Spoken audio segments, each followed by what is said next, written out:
শ্ৰী সৰস্বতী কবচ বহু কষ্ট কৰাৰ পিছতো আপোনাৰ সন্তানে পৰীক্ষাত ভাল নম্বৰ পাবলৈ সক্ষম হোৱা নাই নেকি? অথবা দিনে দিনে পঢ়াৰ প্ৰতি ধাউতি কমি গৈছে নেকি? ভালদৰে পঢ়ি যোৱাৰ পিছতো পৰীক্ষাত পঢ়াখিনি পাহৰি যায় নেকি? স্মৃতিশক্তিৰ অভাৱৰ বাবেই পৰীক্ষাত কম নম্বৰত সন্তুষ্ট হ'ব লগা হয় নেকি? পৰীক্ষাৰ সময়ত আপোনাৰ সন্তান হঠাৎ বেমাৰত পৰে নেকি? আছে নেকি আপোনাৰ সন্তানৰ এক্সাম ফোবিয়া? একাগ্ৰতা কমি যোৱা বাবে একেস্থিৰে পঢ়িবলৈ বহি থাকিবলৈ অসুবিধা পায় নেকি? পঢ়া কথা ক'লে আমনি পায় নেকি? মেট্ৰিক, হাই ছেকেণ্ডেৰী, মেডিকেল, ইঞ্জিনিয়াৰিং, APSC, UPSCত ভাল স্থান লাভ কৰিবলৈ বিচাৰিছে নেকি?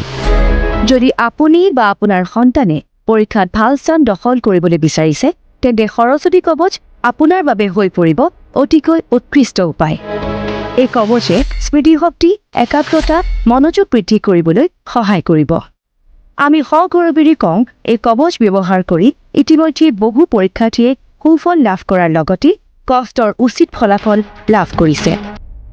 এই সৰস্বতী কবচ বিক্ৰমাদিত্য এষ্ট্ৰো স্পিৰিচুৱেল চেণ্টাৰৰ দ্বাৰা বৈদিক ৰীতি নীতিৰ মাজেৰে মা সৰস্বতী তথা নীল সৰস্বতীৰ মাধ্যমেৰে 21 বিধ বিশেষ আৰু দুৰ্লভ সামগ্ৰী ব্যৱহাৰ কৰি যাদু সম্ৰাট বিক্ৰমৰ তত্বাৱধানত তৈয়াৰ কৰা হয়।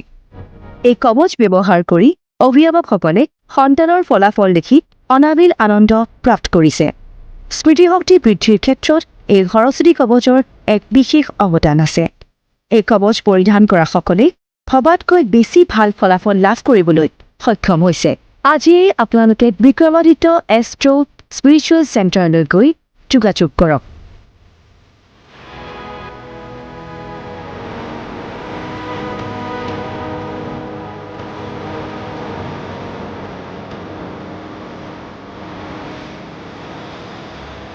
শ্ৰী সৰস্বতী কবচ।